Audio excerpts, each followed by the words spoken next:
Hola Agustín, buen día, gracias por llamar. Muy bien. Cuando se habla de este tema, pareciera ser que el debate se hegemoniza entre muy pocos actores. La institución estatal, que tiene a su cargo la responsabilidad de ordenar y de fijar las pautas del sistema educativo, tanto el público como el privado, y después los gremios y algunas organizaciones muy pequeñas, pero que uno puede imaginarse debería haber muchas más. ¿Cuál es, a tu criterio, lo que debería hacerse en el terreno educativo? En principio, ¿cuál es el diagnóstico? Y segundo, ¿cuál es el camino a recorrer, ¿no?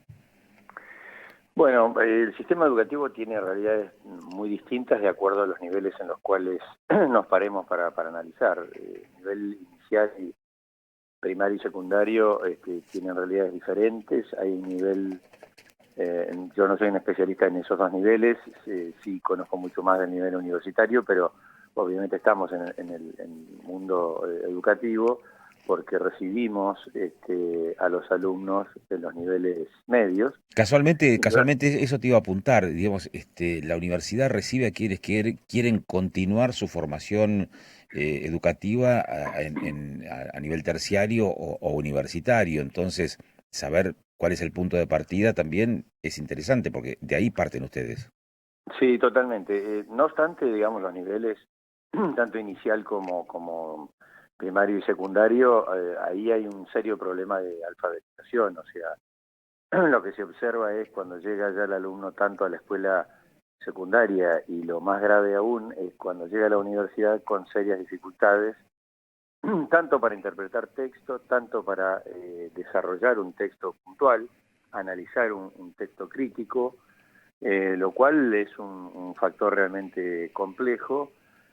Eh, Ahí hay una asignatura pendiente que como sistema universitario siempre se ha planteado, pero que no resulta fácil de poner en práctica, que es tratar de morigerar esas deficiencias en el aprendizaje que trae el alumno cuando entra a la universidad. En algunos casos se instrumentan cursos de ingreso, se instrumentan cursos nivelatorios, pero es muy difícil resolver una falta de aprendizaje que trae el alumno desde los niveles anteriores. El problema es, las causales son múltiples, hay una raíz en principio social muy fuerte, hay desigualdades muy fuertes en cuanto a la presencia de los distintos niveles socioeconómicos en el sistema educativo, tanto primario como secundario. Segundo, una redefinición del rol de la escuela eh, como una institución especializada en educación. La escuela ha tenido que resolver una serie de cuestiones sociales que en algunas circunstancias la ha corrido un poco sobre su rol específico como entidad educadora. Hay otra cuestión que creo que es muy de fondo, que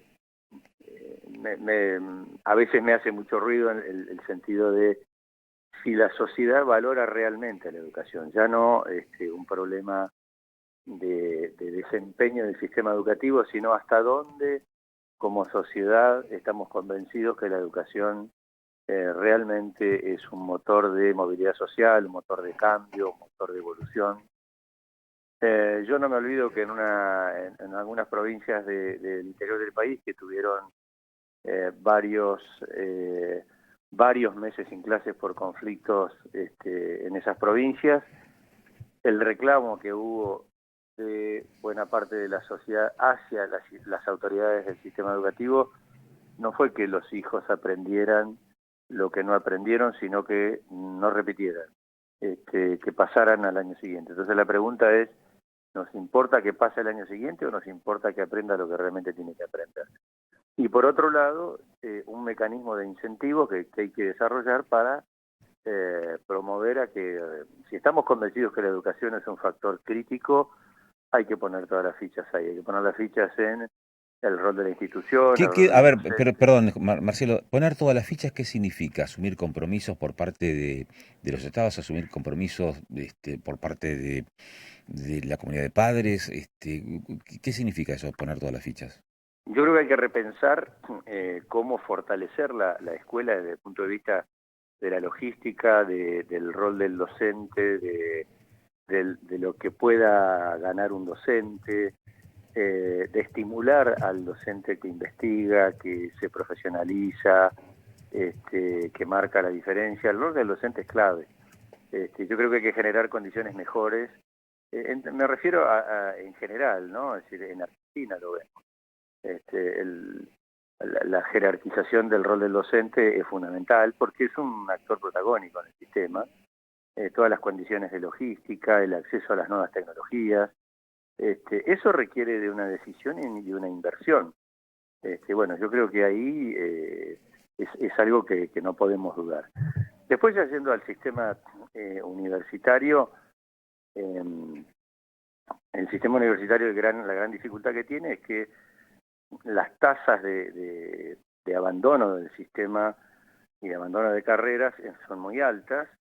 Nosotros tenemos en Argentina un sistema abierto de incorporación de alumnos que en todas las universidades, en las universidades públicas particularmente, y por suerte el alumno que lo desee se puede inscribir a una carrera. El tema es que lo que se observa es que en la gran mayoría de los casos hay unas tasas de deserción muy altas en el primer año. Producto de varias cuestiones, ¿no? Por un lado, lo que vemos es si tomamos los números fríos, yo te diría que más del 40%, 35-40% de los alumnos que se inscriben en el primer año abandonan antes de finalizar el año. En muy pocos casos lo que hacen es se inscriben en otra carrera diferente. Es cierto que el sistema de información universitario está mejorando, nos faltan todavía más datos finos, más datos cualitativos, pero cuenta con datos cuantitativos del sistema universitario argentino. Y ahí tenemos, como decía, un gran dato para trabajar, que es, por un lado, qué pasa con los alumnos que ingresan, y segundo, qué cantidad de alumnos finalmente se terminan graduando al final de los 5 años. Depende mucho de los niveles socioeconómicos, pero a los 5 años los porcentajes de graduados que empezaron hace 5 años una carrera y que terminaron cuando la carrera era 5 años, a los 5 años, es un porcentaje muy chico. Y ahí hay otras causales que tienen que ver con cómo están diseñadas las carreras. Las carreras están pensadas y diseñadas para un alumno que no trabaja, cuando en realidad lo que se observa es que el estudiante argentino, en la gran mayoría de los casos, es un estudiante que trabaja. Incluso en niveles socioeconómicos medios y en algunos casos altos, alumnos que a partir del segundo o tercer año, por cuestiones de independencia económica, por cuestiones de aprovechar oportunidades, empieza a trabajar. Entonces en la duración de la carrera para ese alumno se extiende mucho más. Es decir, lo que estás diciendo es hay que empezar a replantearse también los niveles inicial, primario y medio, pero también la educación universitaria. Sí, sin duda, y es un tema que se está trabajando. Hay todo un espectro de análisis tanto de los rectores de las universidades públicas y privadas como del propio gobierno nacional, que eran los gobiernos anteriores, y estos han habido muy buenas gestiones a nivel de políticas universitarias. Como te digo, está mejorando el sistema de información, el acceso a datos de lo que pasa en las universidades. Hay un consenso generalizado. ¿Con consenso en qué sentido? Porque cuando uno habla de educación y de proyecto educativo es un proyecto político a futuro también. Sí, hay un consenso con respecto al diagnóstico, o sea, el diagnóstico de que hay que bajar las tasas en algunos casos se llama de desgranamiento, en otros casos de deserción, que es esto que yo te contaba al principio, de cuántos que empiezan en el primer año se desgranan a lo largo de los años subsiguientes, pero particularmente en el primer año. Ahí hay cuestiones multicausales, entre ellas una falta de orientación vocacional clara falta de información Pero sobre también el alguna sistema de frustración, carreras. porque si vos decís lo que advertimos es dificultades para la comprensión lectora, evidentemente, y eso lo asociamos con el desgranamiento de la deserción del primer año de la universidad, evidentemente llegan a la universidad con pocos elementos conceptuales en su mochila, en su bagaje, digamos, y ese puede llegar a ser uno de los problemas. Sí, sí, sí, totalmente. Por eso decía, es multicausal. Por un lado son las competencias que trae el alumno para desempeñarse en el ámbito universitario. El salto de la escuela secundaria a la universidad es muy fuerte, eh, desde el punto de vista tanto de la metodología de aprendizaje como de la modalidad de cursado, la independencia que tiene que manejar sus horarios. Ahora ya nadie le establece los horarios en los que tiene que desarrollar su actividad, es responsable del manejo de sus tiempos. También hay una cuestión de revisión en el ámbito educativo en general, que es que el alumno de hoy no aprende como el alumno de ayer. Entonces hay un gran desafío de cuáles son las estrategias pedagógicas para que ese alumno que hoy tiene una atención dispersa, que está poco motivado, podamos captar su atención, su interés, motivarlo y cambiar lo que hacíamos antes hacia nuevas estrategias pedagógicas, nuevas herramientas que lo entusiasmen. Por otro lado, como te decía, la falta de información con respecto a lo que realmente es una carrera. Muchas veces lo que vemos es que se decide una carrera u otra por información más bien de carácter general. Por otro lado, estas cuestiones de las necesidades de tener que trabajar, entonces el alumno empieza y hace una prueba a ver qué pasa, teniendo en cuenta que en la gran mayoría de los casos en las universidades públicas no tiene que pagar un arancel. Bueno, prueba a ver si le Claro. resulta poder trabajar y estudiar.